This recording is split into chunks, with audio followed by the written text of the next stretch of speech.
All right, welcome into Ethan Skolnick starting 9 here on the 5 Reasons YouTube channel. It's been a little while. I'll be with you here today and tomorrow. We're going to talk Heat today after they beat the Sacramento Kings and snapped their 4-game losing streak. Also recommend you listen to the episode of 5 on the Floor that Alex Toledo and I did last night from the arena for sort of our instant reactions. And then we went back after the press conferences, which pretty much confirmed our instant reactions.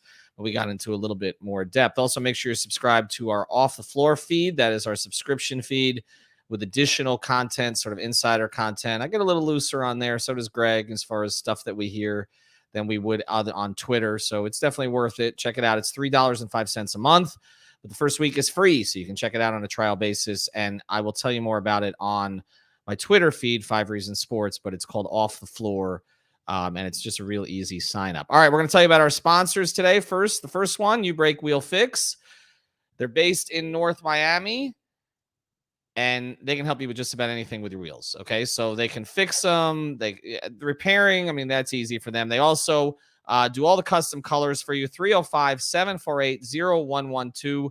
You make them look nice. You want those old Miami Heat Vice colors. You want the Dolphins colors. They can do all of it there. Just mention it to Mark and the crew, and make sure you mention 5 Reasons. You get a discount on your overall order. You see the 5-star reviews there. They're based there, right there in North Miami. They're off 146th and Biscayne, and they've got a great Instagram and Twitter. Well, Instagram is the one you should check out in particular, because they put all of their work up there. So it's You Break Wheel Fix. That's You Break. That's just the letter U. Fix. I'm sorry. You Break.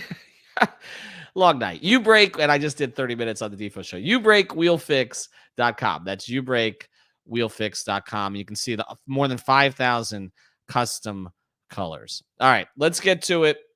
No guests today. Maybe I should have taken one with the way that things are going. Just taking questions. That's it. I will make sure I give better answers to the questions where you give me money so I can buy lunch. Okay, so if you want to do the super chat, I will certainly take it. But let's get to it. I'm not going to give a long dialogue today or a long soliloquy at the beginning.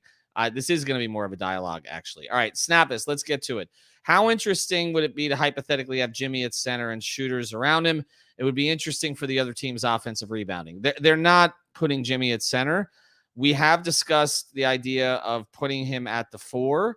We talked about that on 5 on the Floor a couple of nights ago. Hello, Mickey.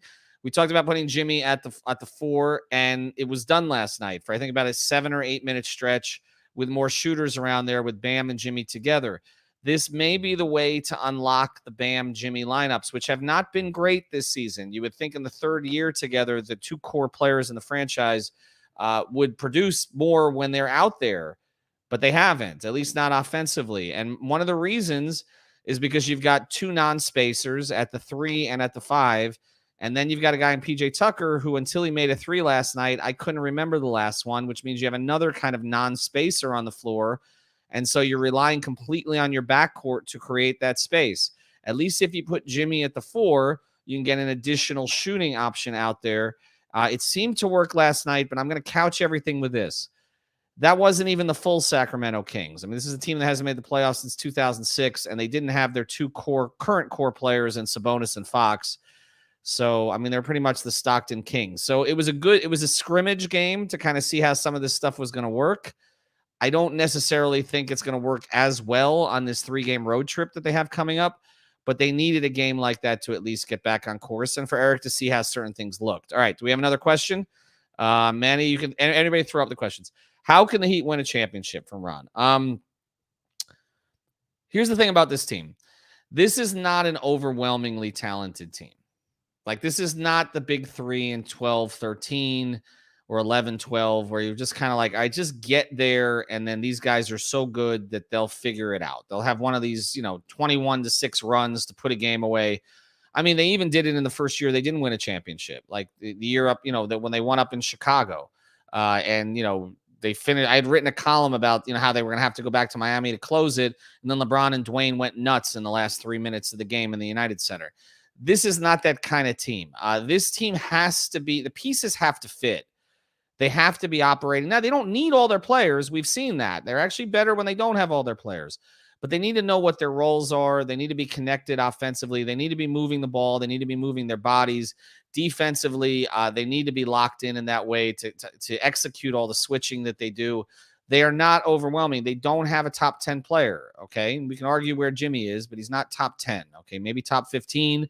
Bam at times can look top 15. Kyle Lowry's a Hall of Famer, but he's not at that level anymore. Tyler Hero's ascending. He's not top 15. They don't have that kind of guy. So that is why last night was significant. The fact that Bam and Jimmy came out and spoke to the need for the rotation changes. They know they're not an overwhelmingly talented team. They know people have to be put in the right position, and this is going to be an ongoing thing for Eric. So the way they win a championship, Eric has to get all that stuff completely right. The players have to buy into it, and you probably have to have some things happen like happened yesterday, where we found out that Robert Williams, who has been so critical to the Celtics defense, kind of like Bam is to Miami, he's going to miss probably 2 months. I don't know if you'll see him again this year. So you're going to need some sort of lucky breaks in that regard. And you're probably going to need Phoenix not to come out of the West, because I just think the Suns are much better than everybody else this year. All right, thanks to Voodoo. We appreciate the donation.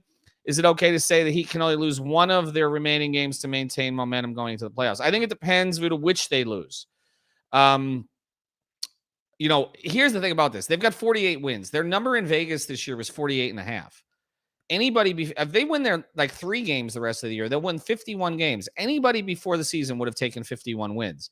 We didn't know it would play out like this, or that some of these other teams in the East would play as well as they have. Okay, so you figured 51 wins might get you a 2 seed. Now it might get you a 4 seed. I think they probably end up with 52, maybe 53. Maybe they go 5-2 the rest of the way. Are they going to lose to Orlando in the last game of the season? Not unless they're actively trying to. Okay. Not unless they're trying to avoid someone in the playoffs. And even if so, they'll have a hard time losing that game. Okay. You look at the other games on the schedule. This is a difficult trip.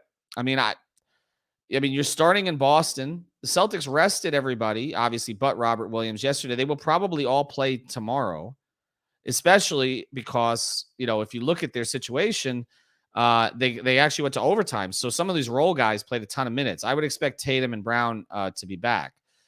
And then you look at that next game, Chicago. Okay, the Bulls are reeling. I think we've shown they're a little fraudulent, which we told you on 5 on the Floor early in the year.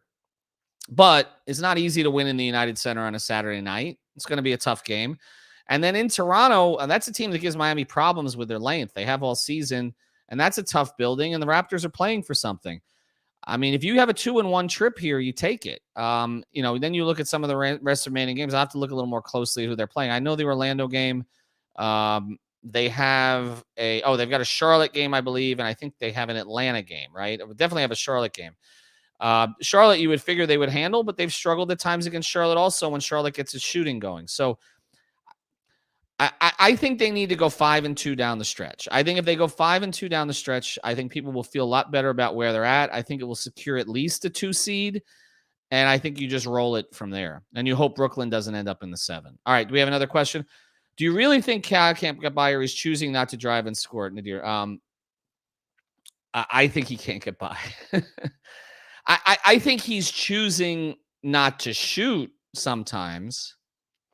And we've seen now that he's gotten more aggressive from 3, that the stroke is still there, but it still also feels with Kyle like it's just an afterthought. Like he tries to do everything else, and it's like, all right, fine, I'll take a 26-footer.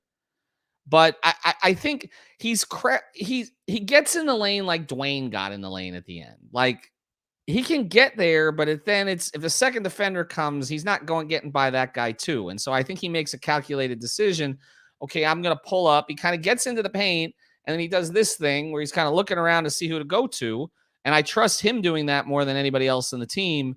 But he's not John Morant. I mean, he's not going from the 3-point arc, to the basket. Like it's just not happening. Now, Chris Paul doesn't do a lot of that anymore either. But I do feel like Chris Paul gets into the lane to actively look for his mid-range shot. I don't feel that's what Kyle is doing consistently. Alex has touched on this a little bit on 5 on the Floor. But look, if I said Kyle would average 13-8 before the season, I think he's averaging 13-8. He's been about what was anticipated.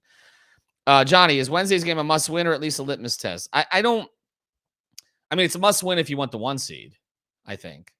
Probably. But I don't know how Boston is going to be affected with its full roster without Robert Williams. They played really well last night. We watched some of the end of that until they sort of blew it. against Toronto. They gave up 30-something to Siakam, but Marcus Smart took 26 shots or something like that. I want to see what Boston looks like whole without Robert Williams.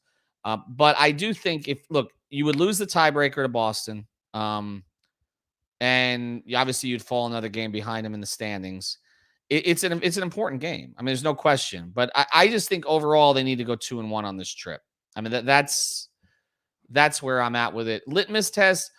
I think it's only a litmus test in this case. They were feeling good about the rotation and what they did with it against Sacramento. If it looks awful in Boston, then it's like, oh, now what do we do? And I think that's why Eric waited so long to play some of these cards, because it's like once you play a card and then it doesn't work, it's deflating to a team that was already deflated. All right, what else we got? Is starting Strus and playing D-Rob off the bench sustainable? I would say this. I don't think it's permanent.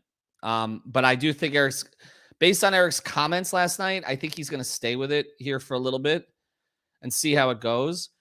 Brady made an interesting point that he thinks that there may be a little of a placeholder thing here, and it may end up being Gabe who goes into the starting lineup against certain teams, and Max goes out. I feel like that 2 spot is going to be more. I think Eric feels he can go 4 different directions depending on situation, how guys are playing. Obviously, he went with Duncan all season. Now with Strus, he could go to Vincent. He could go to Hero. The one I think that he will not go to under any circumstances is Oladipo. I think that ship has largely sailed as far as Oladipo being a core contributor in the playoffs. I think he's going to be a spot player, but I do not. And I think he'll get some time, but I don't think you're going to see him starting. I feel like any of the other 4 you could see starting at some point during the playoffs. And they run different actions for Strus than they do for Robinson. Is it weird that we're paying Duncan $90 million to come off the bench? I just feel like fans need to get over this. And here's why, right? You're putting together a roster. There are a lot of things that go into that. There are some players you sign and it affects your cap. There are some players you sign in it because you can sign them over the cap with bird rights and it doesn't affect your cap. All of these situations are different. Now, the Duncan contract, looking back in it now and saying, okay, has he been worth what he was paid this year? The answer is probably no. Okay. Is it still a tradable contract? I think it is. All right. Now, it may have to be attached to something, but I think it's a tradable contract. Does he serve a purpose for this team? If things are operating correctly, he does. Okay. And particularly for Bam. But as far as him coming off the bench, I'm not going to stress it because look at the contributions you've gotten from players who are being paid next to nothing this year, whether it's Strus or Vincent or Martin or Dedmon, or even, in the brief occasions, Morris. Tucker's not making that much. So, I mean, and, Tyler before the extension is a bargain. So I think if we're going to say, well, isn't it a shame that you're paying someone $90 million to come off the bench? But then you're like, okay, but isn't it great that you're getting this kind of money? You're getting this kind of value from these other guys. I mean, this is not like the 17-18 team where you were paying a whole bunch of guys who shouldn't be starting that kind of money. You know what I mean? And you didn't have anybody else in the roster who can make up for it. But on this roster, you have. I'm much more concerned about Jimmy, Kyle, and Bam not living up to those contracts than I am about Duncan getting paid what is essentially borderline starter money in the NBA, to provide something of value. That's not the reason you don't put him on the bench. Cornelius, why do you guys keep saying Bam is a top 20 player? He doesn't want to have one offensive move. Who is the other top 15 to 20 player that's passive is Bam? Well, I'm not saying Cornelius, he's a top 20 offensive player, right? I've never said that, I mean, I think there are things he does on offense that are very valuable. I think he gets 18 to 19 without a play being run for him. But when we talk about him as a top 10 player, it's because we're including the other side. I mean, how many, let's throw it the other way. If we're going to value defense as much as we value offense, and I know most don't for individual players, but how many top 20 players in the NBA play defense to the level that Bam does? Right? I mean, is Bradley Beal a top 20 player in the NBA because he scores a lot? He doesn't defend anybody anymore. I mean, let's be honest. Bron doesn't defend anybody anymore. I feel when we talk about top 20, James Harden, yes, he's a top 20 offensive player, not one I would want to watch on a nightly basis, but is he a top 20 overall player? Well, yeah, because you're tilting it towards offense. Is he a top 20 defensive player? He's never been. Kyrie the same. So when we talk about Bam as a top 20 player, it's because of everything that he does. The reason he's not higher than top 20 is because he's not a top 20 offensive player at this stage. All right, what else we got? So I want to come up. Thanks to our producer, Manny Chang, by the way. Do you think James Harden losing his step isn't talked about enough? Well, we've talked about it a lot. I think it's not talked about because there is a perception that he's just, what is the word that's used? Hooper? Like he can just sort of figure out a way to trick the officials and all that. I think he's overweight. He has been for years, though. I think his focus comes and goes. Like I said, he would be, if you could tell me one player I would not want to watch on the team that I cover on a nightly basis, he would be it. But I'm also know he's capable of giving you 35 still. So I am curious with Philadelphia if they get these kind of calls in the playoffs. Because if Embiid and Harden don't get a friendly whistle in the playoffs, that team's going nowhere. I mean, they generate almost all of their offense from the idea that they're going to get fouled. I mean, that's pretty much it. So I like some of the pieces on their team, obviously Maxey, etc. Tybal is a defender. But I just think they're capped because I think ultimately you get to the last 5 minutes of the game. I don't think they're going to get some of those calls. And by the way, I think that's one of the reasons that Harden's production has dropped in the playoffs historically because he doesn't get those calls. So we'll see how the officials call him. All right, we got time for two more here. What does Miami's big lineup look like? Lowry, Butler, Tucker, Bam, and Dedmon. There's no spacing there, right? You can't play Tucker at the 3 and Jimmy at the 2. I mean, you literally have one shooter there in Lowry, and he's a reluctant shooter. No, I don't think we're going to see Spoelstra use big lineups. I know that you saw yesterday. What did he do? He went the other way. He put Jimmy at the 4. He's going to size down smaller. Look at the Eastern Conference also, right? Okay, Milwaukee plays pretty traditionally when Brook is in there. Like you need a backup center against them, probably.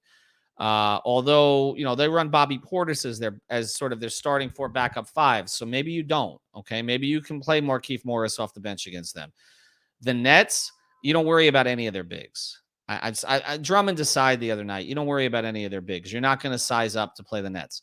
Philadelphia, because of Embiid and because of his increased minutes in the playoffs, you will likely see, and DeAndre Jordan comes off the bench at times behind him, you will likely see Dwayne Dedmon off the bench against Philadelphia for Embiid minutes. But they're not going to go bigger than that. Bam's your 5. I mean, I know we can have a discussion in the offseason about whether or not you need to get a true 5 and even a Myers Leonard type to play with him. So Bam could, not Myers Leonard specifically, but a Myers Leonard type. But I just don't think that you're going to see Bam playing the 4 very often in the playoffs. Manny, I know we got one more. We'll get to it. I just do want to mention one more sponsor here. We'll take 2 more, actually, if we got. We'll take 2 more after the sponsor. I forgot to do this earlier. I do want to mention our friends over at All Pro Construction Builders. You can find them over on Instagram at All Pro Construction Builders. That's convenient.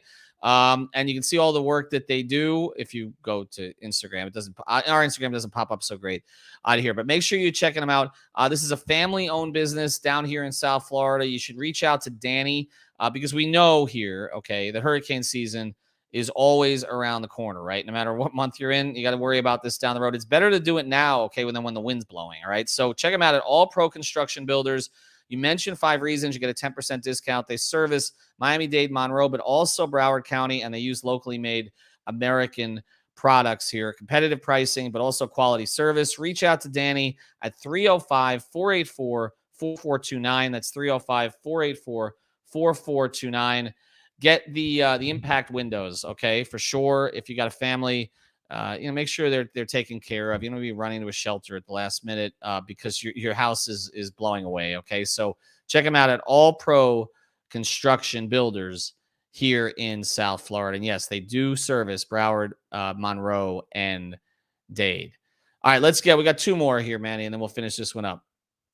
Alexander, I wish Ripley, Riley would stop overpaying people that really not deserve. I guarantee you this. Pat is not going there and saying, hey, Mickey, Carnival stock's down 70% this year. Can we give some money to some average players? These are tactical decisions that are made, and sometimes they're not made because of the player. That's what you got to understand. Sometimes they're made because of the cap, and they're made because sometimes paying a guy more helps you make more moves later because you need a contract to trade. Let's look at even this trade deadline. The Heat didn't have a contract really to trade other than Duncan's. I mean, Hero's not making enough right now. He will be, but he's not making enough to include him in a trade to get anything of value by himself. Salaries need to match. So sometimes you're like, well, why did this guy get paid? I remember a few years ago, JJ Redick got like $20 million for 1 year from Philadelphia. Like, why? It was a tactical reason for that. JJ benefited from it. Now he's a podcaster. Okay. And probably not making $20 million for a year. But that's just how this works sometimes. When you overpay someone and it keeps you from doing something, which was my problem with what they did in 2016 and 17 by paying Whiteside and Waiters and James Johnson and Olenek and that whole and Tyler Johnson, that prevented them from getting stars because stars, they didn't have money to pay stars. Well, I hate to tell Heat fans here, you're not getting a star as a free agent anytime soon with the big contracts on the boards, okay? And you had to pay Butler, and Butler wanted Kyle, so you paid Kyle, and Bam was somebody that, look, if you didn't max him out, somebody else was going to max him out, okay? So I don't have a problem with their contracts on the books like I did in 2016 and 17, but the players they're paying at a high level need to perform. That's really how this works. All right, one more. Thank you, champ, for the donation. Duncan's got market value. He's making $15 million this year. He's not the only max guy not living up to his contract. First, that's a great point. Second, he's not a max guy. I mean, Jimmy's going to be making $55 million at some point during that contract. Kyle's going to be making $30 million at age 38. I mean, Bam's younger. He has time to grow into the contract. But, like, you made a decision as the Heat organization. We're going to go forward with this core of three, and then we're going to see what Tyler develops into. Duncan Robinson will ultimately slot in as their fifth or sixth highest paid player. I mean, that's borderline starter money in the NBA. Like, I get it because people are frustrated with Duncan that he hasn't done the one thing he was paid to do at a high level. He has shot 40% from three in the last 2.5 months, though. Like, I mean, he's had too many. I'm not going to defend some of the games. I mean, he's had too many donuts, too many bagels, too many games where he doesn't contribute anything. All right. And that he needs to get pulled off the floor. I'm with you. He's not had a great season. He's been in his own head a lot. But he hasn't been a disaster. This idea, the Heat have had some players who have been disasters. Okay, the last year of that Dion Waiters contract was a disaster. All right, they've had max guys who didn't perform to the level they were supposed to perform. Duncan Robinson making $15-16 million a year. It didn't affect anything else that they were going to do this season. I think Heat fans should focus more on the fact that they got a guy in Caleb Martin on a 2-way contract initially who's performed at that level. I just think that is a much bigger deal. All right, thanks to our producer, Manny Chang. Do you have one more? I'll answer one more. Why not? You have one more? There is a good one. From Neil. Whose minutes will get cut if Caleb comes back? Is it Duncan or Gabe? Caleb is coming back. I think Caleb takes some of the backup 4 minutes that kind of Jimmy slid into last night. I think that the Gabe Duncan conversation is an interesting conversation. I wouldn't rule out the fact that eventually it's Strus who loses the minutes again and Gabe goes to the starting lineup. I think that's something interesting that was brought up. I think what we've seen already is that Oladipo has lost his minutes. I think that's pretty clear. And I think Morris only plays if Dedmon does not. I don't think it's a Morris or Caleb conversation. I think Caleb does get back into the rotation. So if you would ask me to lean, I think most likely Vincent loses the minutes for now as they try to see if Duncan can kind of work his way into sort of being a lethal shooter off the bench. But one thing to notice from last night, we had been concerned about playing Duncan off the bench because of how much he would have to play with Hero and that you've got 2 guys to hunt there. He didn't play with Hero that much. Like Spoelstra staggered inserting the two of them into the game. He didn't put them in together. I would watch that. Okay, he's going to, I think, try to get them out there with Lowry coming back so that he doesn't expose Hero and Robinson too much together. All right, we appreciate everybody here. Check out prizepicks.com. Use the code 5, FIVE. I might just do this again tomorrow. I don't know that we need a guess. It's I know people just want questions, and there'll be more stuff. I'm sure that we'll come up in the next 24 hours on Twitter. Prizepicks.com. Use the code 5 FIVE. YouBreakWheelFix.com and all pro construction builders on Instagram and elsewhere. Have a good day, everybody.